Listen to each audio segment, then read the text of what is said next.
Chandrayaan 3 mission Chandrayaan 2 की जो landing की असफलता के बाद ये कंसीव किया गया था। चंद्रयान 2 में आपको पता ही होगा कि एक ऑर्बिटर था और एक लैंडर था, और लैंडर के अंदर एक प्रज्ञान रोवर था। तो ऑर्बिटर तो बहुत अच्छी तरह कार्य कर रहा है पिछले 4 सालों से, और उसको लगभग 7 साल तक अच्छी तरह कार्य करता रहेगा, ऐसी हमारी आशा है। लेकिन जो 2019 में हमने जब सॉफ्ट लैंडिंग का प्रयास किया था, तो लैंडर ठीक तरह से उतर नहीं पाया था, सॉफ्ट लैंडिंग नहीं कर पाया था। तो वो असफलता को देखते हुए फिर इसरो और भारत ने निर्णय किया कि हम एक चंद्रयान 3 मिशन भी करेंगे जो केवल लैंडिंग तक सीमित होगा।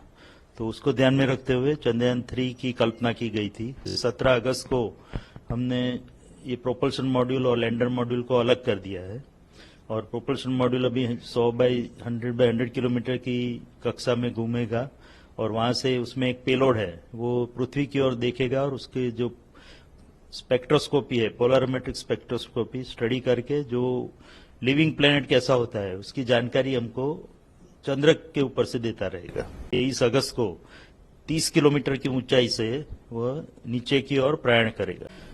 तो 30 किलोमीटर की एल्टीट्यूड या हाइट से लैंडर नीचे की ओर चंद्र की सतह पर जाने का प्रयास करेगा 23 अगस्त को, और उसके 2 घंटे पहले हम पूरे जो कमांड है वो यहाँ से जो हमारा बाइलालू अर्थ स्टेशन है वहां से अपलोड कर देंगे लैंडर मॉड्यूल के अंदर। और उसके बाद जो लैंडर मॉड्यूल की हेल्थ चेकिंग, टेलीमेट्री और चंद्र में जो स्थिति है उसको सबको ध्यान में रखते हुए लगभग 2 घंटे पहले हम ये निर्णय लेंगे कि उस दिन चंद्र पे उतराण करना ठीक रहेगा कि नहीं रहेगा। मेरे ख्याल से कोई और मुश्किल तो आने वाली है नहीं, और हम पूर्णतया 23 अगस्त को ही चंद्र पे उतरने का प्रयास करेंगे। बट अगर कोई हमको ऐसा आपत्तिजनक लगता है तो हम लैंडिंग को पोस्टपोन करके 27 अगस्त को करेंगे। तो उसके लिए भी हमने पूरा सावधानी बरती है, और उसके लिए जो भी कार्य करना है, जो सब प्रणाली है वो सब भी तैयार रखी है। तो हम जो मोस्ट प्रोबेबली हम 23 अगस्त को ही उत्तरायण करेंगे, अन्यथा 27 अगस्त को। और 23 अगस्त को 30 किलोमीटर की हाइट से वो लैंडर नीचे उतरने का प्रयास करेगा। तो और उसकी जो वेलोसिटी होगी 30 किलोमीटर की हाइट पे, वो लगभग 1.68 किलोमीटर पर सेकंड, जो काफी गति मानी जाती है, स्पीड मानी जाती है, उससे वो नीचे की ओर प्रयाण करेगा। और जैसे कि आपको पता है चंद्र का जो गुरुत्वाकर्षण है वो उसको नीचे की ओर खींचेगा। तो उसके बाद वो इसलिए हमको जो थ्रस्टर इंजन है उसको रेट्रोफायर करना पड़ेगा, जिससे कि उसकी स्पीड कम होती जाए, और धीरे धीरे जब चंद्र की सतह पर पहुंचेगा तब लगभग 0 स्पीड हो जाएगी उसकी। तो उसके लिए हमको इंजन थ्रस्टर फायर करेंगे। तो ऐसे 4 थ्रस्टर इंजन हमने लगाए हुए हैं लैंडर मॉड्यूल में। तो पहले 30 किलोमीटर से वो 7.5 किलोमीटर पे आएगा, वहां से 6.8 किलोमीटर पे आएगा। उसके बाद वो 2 इंजन हम बंद कर देंगे, और फिर 2 इंजन से ही नीचे की ओर प्रयाण करेगा। जो 2 इंजन उसको रिवर्स थ्रस्ट देंगे, जिसके कारण जैसे कि मैंने बताया जब 30 किलोमीटर पे था उसकी गति 1.68 किलोमीटर पर सेकंड थी, वो 6.8 किलोमीटर तक आते आते 350 मीटर पर सेकंड तक हो जाएगी, यानी कि 4 गुना कम हो जाएगी। उसी तरह वो 6.8 किलोमीटर से फिर 800 मीटर तक आएगा, और तब लगभग उसकी स्पीड जो है वो 0 मीटर पर सेकंड जैसी हो जाएगी। और उसके बाद सीधे 150 मीटर तक नीचे प्रयाण करेगा, जिसको वर्टिकल डिसेंट बोलते हैं।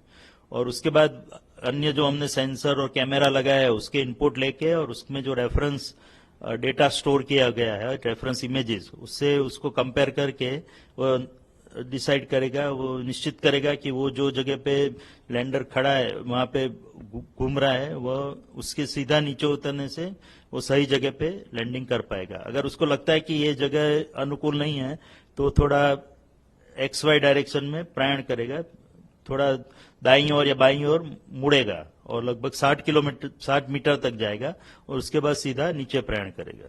तो ये दोनों सिनेरियो हमने प्रोग्राम किए हुए हैं। और अगर उसको लगता है कि वो बिल्कुल ही अलग जगह पे पहुंच गया, जिसकी संभावना काफी कम है, बट तो भी हमने उसके लिए जो बोलते हैं कि साल्वेज मोड, एक इमरजेंसी मोड भी रखा हुआ है जो उसको ऑटोमेटिक लैंडिंग की ओर ले जाएगा, जिसमें वो खुद ही निर्णय करेगा कि कौन सी जगह श्रेष्ठ है उतरने के लिए।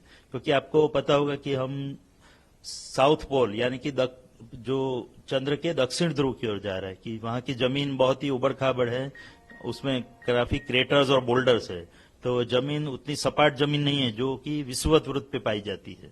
तो बाकी जो भी लैंडिंग हुए हैं दूसरे देशों द्वारा, अमेरिका या चीन या रशिया द्वारा, वो सब लैंडिंग विषुवत वृत्त पे हुए चंद्र के, जहाँ की जमीन काफी सीधी और सपाट जमीन है, तो उसमें उतरना रिलेटिवली बहुत ही इजी रहता है। बट उसको छोड़ के हमने साउथ पोल की ओर प्रयाण किया है 70 डिग्री लैटिट्यूड पे, और जहाँ की जमीन काफी उबड़ खाबड़ है, हेजार्डस है जिसको कहा जाए, तो उस जमीन में से हमको एक सपाट एरिया फाइंड आउट करना है, जो एरिया जिसमें उतनी उबड़ खाबड़ जमीन ना हो, तो वो फाइंड करने के लिए हमने 4x2.4 किलोमीटर का एक एरिया आइडेंटिफाई किया है, लैंडिंग साइट जिसको बोलते हैं, और उसमें उसको अलग अलग 24 मीटर के भागों में डिवाइड कर दिया गया है। तो और उसमें से एक जगह पे हम उत्तरायण करेंगे, यहाँ पे नीचे प्रक्षेपण करेंगे, और जैसे कि मैंने बताया वो जगह अगर ठीक नहीं है तो थोड़ी उसमें से ही लगभग 3900 ऐसी सब इमेजेस हमने स्टोर करके रखी है। उसमें से जैसा कि मैंने बताया 800 मीटर से सीधा नीचे वहीं पे उतर जाएगा, और खासकर वही आइडियल साइट है हमारे लिए। बट कुछ अगर थोड़ा बहुत जरूरत पड़ी तो थोड़ी साइड में खिसक के दूसरी एक साइड पे जाएगा, जो भी रिलेटिवली सेफ साइड रहेगी। और जैसा कि मैंने बताया, अगर 23 अगस्त को हम उत्तरायण का प्रयास नहीं करते और 27 अगस्त को करते हैं, तो वो लगभग जो मेन साइट है उससे 400 से 450 किलोमीटर दूर रहेगी, यानी कि अहमदाबाद के बदले हम बंबई में उत्तरायण करेंगे, उस प्रकार का सीनरी होगा। बट वो साइट भी उतनी सही नहीं है जो पहली साइट है, बट फिर भी उसमें भी हम सफलतापूर्वक नीचे लैंडिंग करने में सफल हो जाएंगे, ऐसी हमारी पूरा कॉन्फिडेंस है।